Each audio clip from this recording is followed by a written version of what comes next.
How's everybody doing? My name's Brad, and this is Teddy. Teddy's an emotion or a feeling.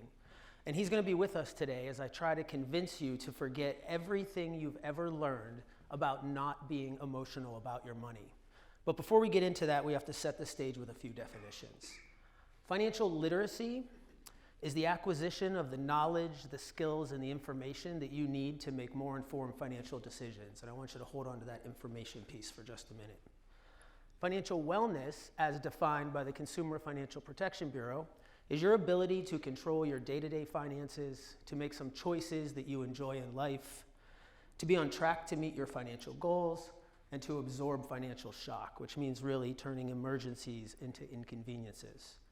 So those are defined, we know what those are. But financial security is a little bit different. It's subjective, it's a feeling, or it's an emotion. For some, financial security means a certain dollar amount in your retirement account.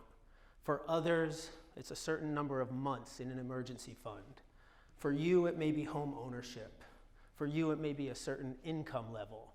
Or if you're like a young lady that I once asked about financial security, it's the ability to go to Trader Joe's, put whatever cheese you want in your cart, and not look at the price tag.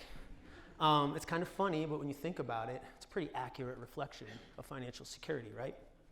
So literacy alone will not produce security or wellness. Remember, literacy is about information. The problem is we have access to massive amounts of information. We're choking on it, really. What we really desire is the wisdom, the habits, and the behaviors to make informed financial decisions for ourselves. But we routinely can't do that. So if we think of it from another lens, it makes a little more sense, the nutritional lens. We all know that an apple is a really healthy choice for a snack. But when it comes time to make that decision, what happens? We are routinely acting in defiance of our own best interests because some feelings, some emotions start to have an impact on the decision that we're going to make. So most of us are nutritionally literate, but when we make the choice, we don't make the choice towards nutritional security or wellness. And this happens with almost all of the decisions that we make over the course of our lifetime. So Teddy's back, and he's confused because he hates making decisions. One of the reasons it's so hard to make the literate decision, right, the rational choice in anything that we do, is the sheer number of decisions that we have to make on a day-to-day basis. So they've done research on this, and the average human being will make 25,000 decisions per day, from the moment you wake up until the moment you go to bed. And every single one of those decisions, whether you realize it or not, happens in some emotional state or with some sort of feeling or desire at play. So economics and personal finance is based in rationality, but when it comes to our decision making, we're not rational, we're emotional beings. That brings me to emotional intelligence. So there are mountains of data and research and studies that have been done on emotional intelligence up until this point. Now, you don't have to read all of these, I can sum them up. It basically says, learn about it and lean into it. We're told to lean into our emotional intelligence in every area of our personal and professional lives, except for one. When it comes to our money and our finances, we're told not to be emotional. Be rational, right? Who's heard this statement, it's not personal, it's business, right? Yeah, I don't believe that. It's all personal, all the time. So when we start to think about the decisions we're making, the 25,000 decisions, and then we come to the realization that they're all emotional, we have to start integrating those within each other as we make financial decisions specifically. And the reason being is that the reason most people fail, financially or really otherwise, is their inability to give up what they want now for what they want most out of life. So I'm going to say that again because I want you to take that away from this talk. The reason you will fail is your inability to give up what you want now for what you want most. Because what you want now has emotions at play. It has feelings and desires. They're taking over some of your rational decision making. So all of these aren't all the emotions that we feel, but these are some that we're going to highlight today. We now know that all of our decisions are made in an emotional state. So every time we make the choice to spend, to save, to borrow, to invest, to protect, or even earn, we're making that decision with a feeling at play.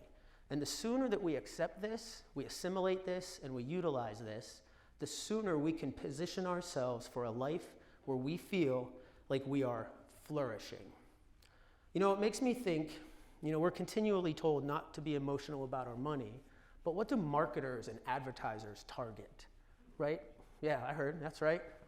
When you flip through the channels, I don't know if people still flip through the channels, when you're scrolling through your streams and you see commercials, those commercials are never about rational decision making, right? They're all emotional all the time. So marketers and advertisers get this, but we try not to be emotional with our money. Teddy's back and he's worried now. Show of hands, how many people in here have ever made a financial decision in a state of worry or fear? Most of the room. Think back just a couple of years ago, Colonial Pipeline. Remember when that happened, that ransomware attack? I remember turning on the TV and seeing people lined up at gas stations, filling up plastic grocery store bags with gasoline, and then tying them in knots and throwing them in their trunk. Is that a rational decision? Absolutely not, right? A completely emotional decision, impacting them financially. So we need to start thinking about this in our own lives. And the way we do that is by getting a sense of PERMA to help us thrive with our emotions. Martin Seligman is a professor at the University of Pennsylvania. He's one of the founding fathers of positive psychology and studies on happiness. And in his research with his team, he has found that human beings need these 5 things in their life to feel like they are flourishing. They need positive emotions, engagement with others, positive relationships, a sense of meaning, and a sense of accomplishment. So I want you to keep these in mind as I start to tell you about what we see people experiencing that are financially emotional. And what I mean by that is that they have a high feeling of financial security, but they're letting their emotions play when they make financial decisions. So in these individuals that have a high level of emotional finance, there tend to be increases in compassion and kindness. And this kind of makes sense. So tonight, when my alma mater wins their second round NCAA tournament game, Joyful Teddy is going to be dancing around in my head. I'm pretty likely to buy a round of drinks for my friends, maybe even a couple strangers. Who knows? So my emotion is leading to compassion and kindness for others. People with high emotional finance also tend to exhibit increased levels of self-esteem and confidence. This also makes sense. If somebody uses self-awareness, motivation, and self-regulation to build 6 months of an emergency fund on hand, they feel confident, right? That builds confidence for them. And then when you feel good, you do good. People with a high level of emotional finance tend to give back more. You see higher levels of volunteerism. You see higher levels of charity. Not only do they donate their money, but they donate their time, their resources, and their expertise. And they can do this because they have more slack. It's really what we all want, right? They're not walking the razor's edge of their personal finance. So they can give some time, they can give some money. And then one of the last thing we see, or that is indicated in these individuals, is an increased sense of purpose and meaning. So if we think back to that PERMA model that was developed by Martin Seligman, meaning is on there. And this comes about because your horizon can shift when you have financial security and emotional intelligence. You're not focused on the next day or the next week. You can start to look long term. What's next month or next year look like? And this helps us develop meaning and purpose in our life. So Teddy's back and he's kind of bored. Show of hands, who in here has made a financial decision out of a state of boredom? Yeah, I think every hand went up. The pandemic, right? I think that's been an overarching theme today, a lot of pandemic stuff. So many boxes, huh? How many boxes did you all break down? Yeah, exactly. My wife and I started the pandemic, just the two of us, no pets. We finished the pandemic, just the two of us, and a flock of chickens. That's a true story, and it's not just for the audience. Totally out of boredom. We don't have those chickens anymore, but it was a boredom play, right? So this is real, and we have to think about it. We have to think about the emotions that we're utilizing day to day, week to week, month to month when we make financial decisions. And we can do this. I like to give an actionable takeaway when I do presentations or I do talks. So we can do this by thinking about our decisions whether to spend money or not spend money, because there is an emotion tied to it every time we decide to spend or not spend. How many of us, I'm not going to make you raise your hands for this because you'll be embarrassed. How many of us have bought something for ourselves and then got overly excited a day or two later when we pull into our driveway and there's a box on our porch, right? I see, you don't have to admit it. Right, I bet some of us, myself included, right, and I live in this world, run up to my front porch, I grab that box, I go in my house, and before I take off my jacket or my shoes or hang up my keys, what am I doing? Opening the box. Why do we do this? Why do we get excited like that? You don't have a secret admirer. Santa Claus didn't bring you anything. You bought that for yourself, and you still got joyful and happy when it showed up, right? Because it feels good to get things. Show of hands, who's heard of retail therapy? See? Really? Good for you. Yeah, so retail therapy, right? I'm having a bad week. I go home, my best friend comes over, sees that I'm sad. He says, hey buddy, you want to go shopping? We'll go spend some money. Feels good to get things. The opposite is also true. It's a weird phenomenon that when we are about to buy something and then we make the good financial decision not to buy that item and we walk away from it, we get this icky feeling, right? We don't feel great. So we make a good financial decision, yet we don't feel good about it because we don't like not getting the things that we want, right? It's painful. It's why we overspend on things. But what we can do is flip some of those for one another. Now, there are always emotions at play when we decide to spend or not spend. I was looking at this morning, and I'm ad-libbing a little bit here, but love, right? You know that song, Love Don't Cost a Thing? Yeah, right? Fake news. Or hunger. Definitely hunger plays a role. But let's get back to my point. I want to focus on the joyful or happy feeling and that icky feeling when we give something up. So, over the course of a year, all of us make hundreds, if not thousands, of individual transactions, from very small ones to very big ones.